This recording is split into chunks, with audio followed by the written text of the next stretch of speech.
The Iron Z of Capital Chaos TV, and we're hanging out here with Joey and John of Armored Saint. How's it going, guys? It's going very well. We're having a good time. We just got to the Rock Bar a couple hours ago, flew in, and it's a beautiful club. Everyone's been very kind, and we expect a great show tonight with Saxon Armored Saint. We also have Spiral Arms featuring former members of Forbidden and Death Angel. Very cool. And Icky Crane. Cool. Awesome. It's going to be fun. Good night. Now, it's been a while since I saw you. I think the last time I saw you was at the Hollywood Palladium, where you were touring with Metallica. And I think it was Atom Bomb might have been the opener. I don't know if your memory stretches that far back. It'd be 85, wow. I think. I mean, I'm surprised that you could pull Atom Bomb out of that one. That's pretty good. But, yeah, you haven't seen us since then? I have not seen you since then. No. Wow.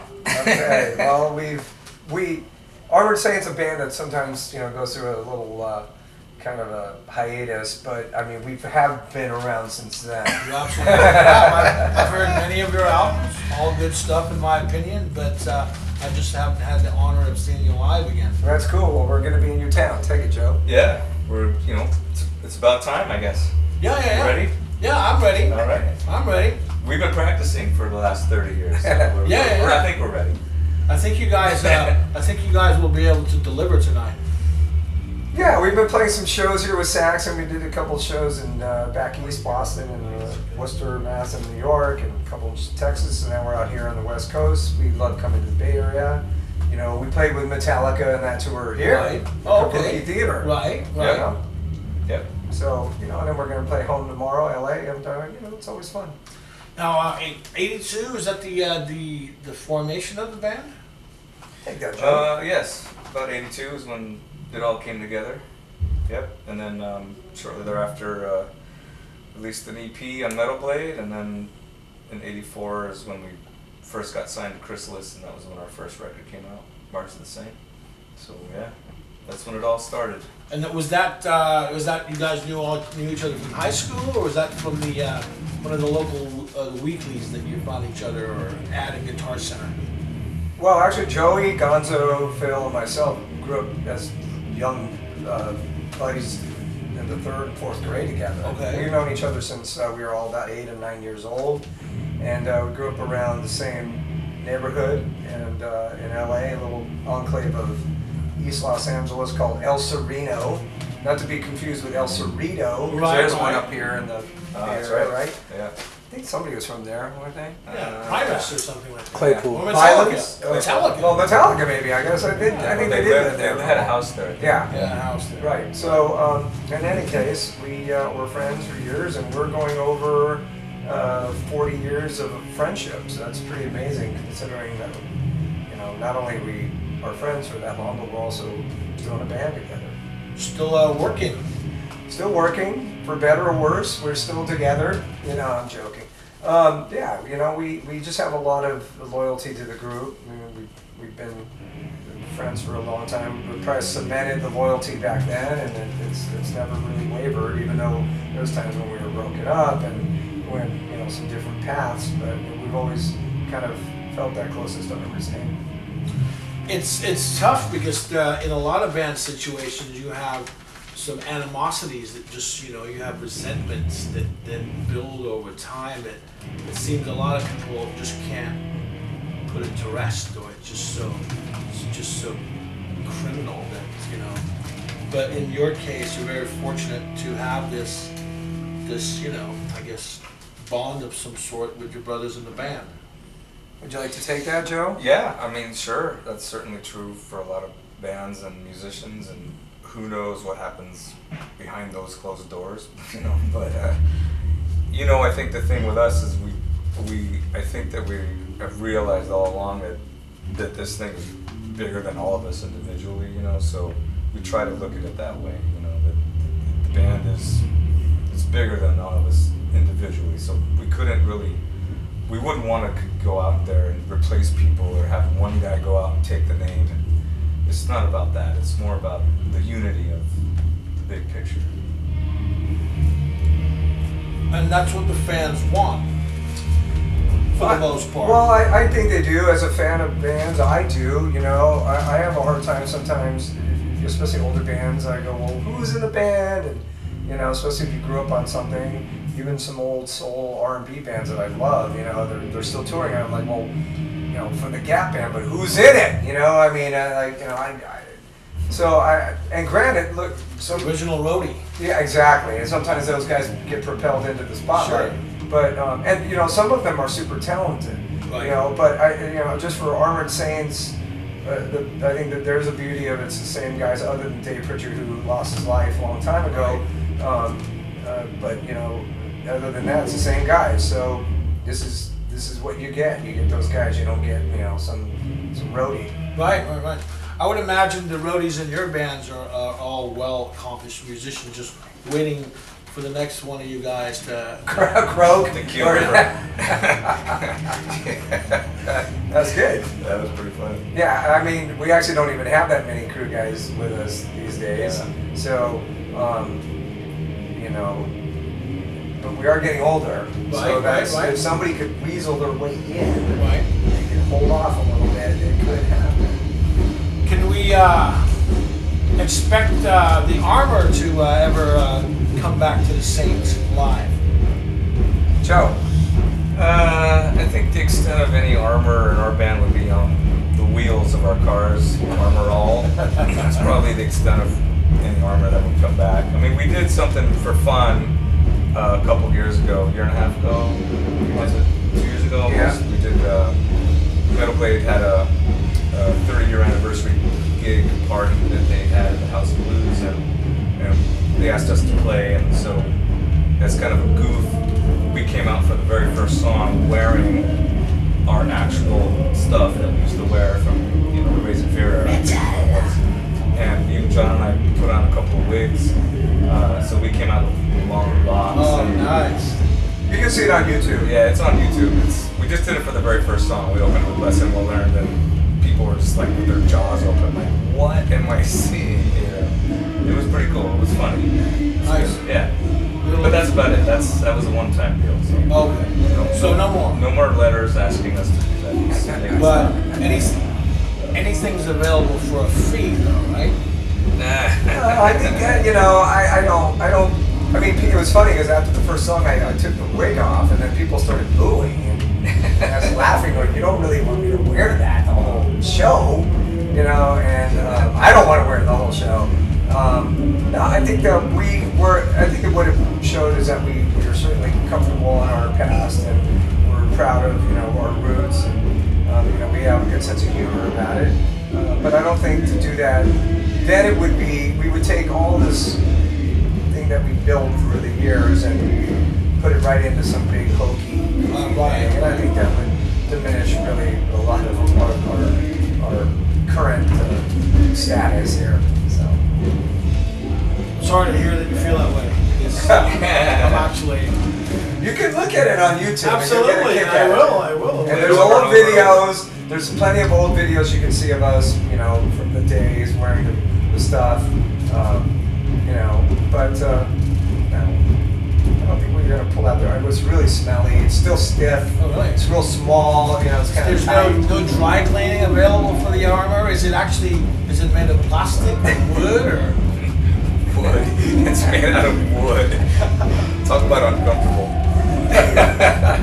Let me put on my wooden vest. Got a match? No, it's in a bin somewhere, collecting more, you know, mold and mildew. Mold and mildew. Sure. All right. It's all gone. right. I'll leave that one alone. Thank you so much. Now the new album is Win Hands Down. Correct. It's a pretty powerful title. Where's the inspiration from that? I think it came from kind of paying a tribute to the music that kind of helped carve our way in rock and roll, and friends of ours through the years that were there with us, and you just kind of saying, here we are, we believe in ourselves, we're confident, and no matter what happens with Armored Saint, we still are winning. It sounds kind of Charlie Sheenish right there. You eliminate that, but we just believe in ourselves. We have a lot of confidence, and so it sounded powerful. We went with it. Cool. And the artwork on the new album is a photograph. Is that correct? Yeah.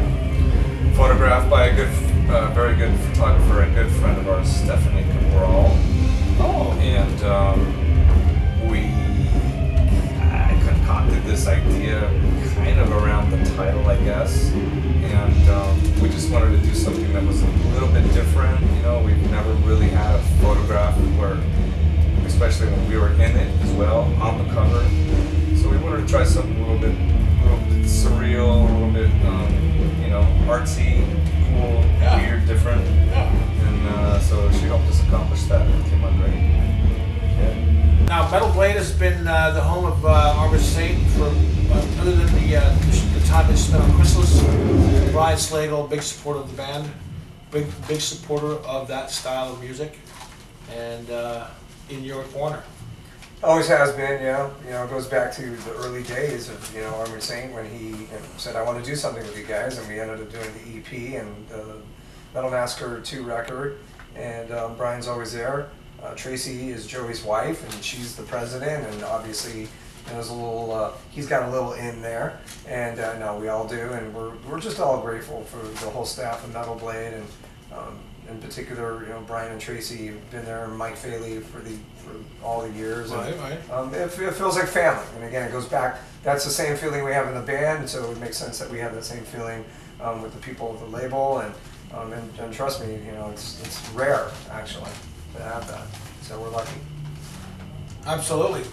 A Metal Blade record, Brian Slagle, he's a big sports guy. I see you are you repping the Golden State Warriors in that Well, shirt there, or the city? What's going on? I'm pandering a little bit, but to my defense, I had this shirt. Oh, I had this okay. shirt. I probably bought this shirt about 8 years ago, maybe longer. I was walking in the city, and I always thought it was cool, and I thought the Warriors were cool even when I was at Berry days.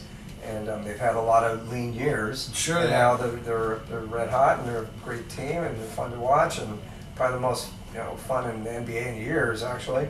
And so it's cool. So I pulled it out, kiss a little ass to the Bay Area.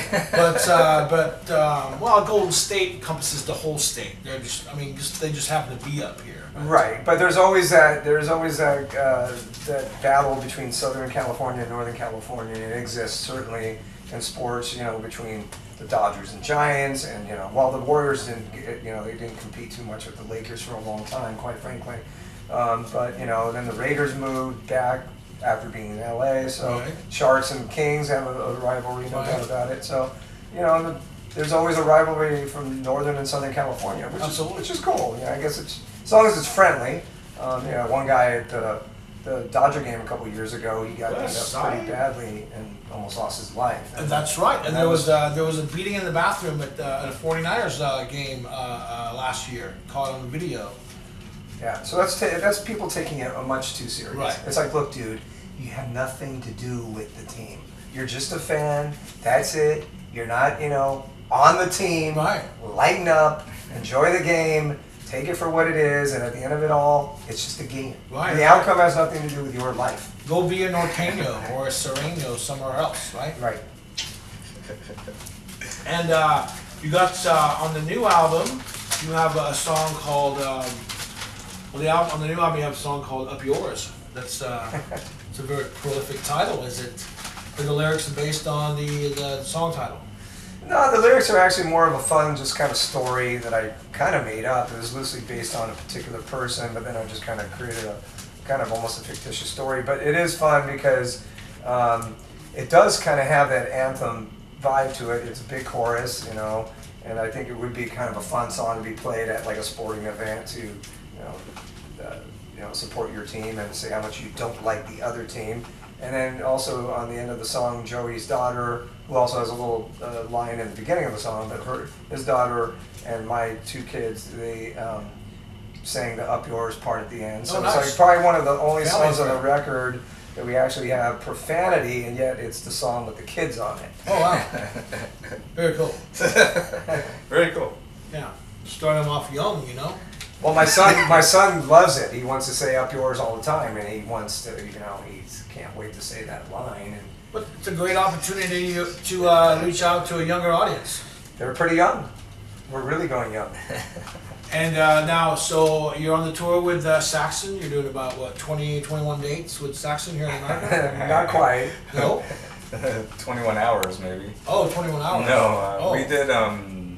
This is the end of 6 shows. Okay. We kind of did weird weekend stuff. So Alright.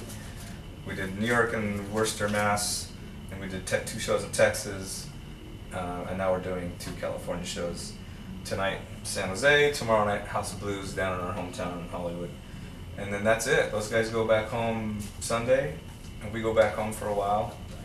And then we're going back out in June to play a festival in France called Hellfest. And then we're here for a while, and then we're doing a one-off in Vegas on July 11th. And then right before we go back to Europe again, at the end of July, we're doing a bunch of festivals there. We're playing Wacken, Bloodstock, Alcatraz Festival, Free and Easy Festival in Munich, and then a few shows with Queensryche, supporting them, and Death Angel, local guys. They're going to be playing the London show with us too, with Queensryche, so super, the summer's going to be a lot of fun. Cool. You know, yeah, and I don't know, we hope to do more shows with Saxon in the future. We're currently trying to make that happen, but nothing's set up yet. Cool. Sky's the limit then, folks, huh, guys?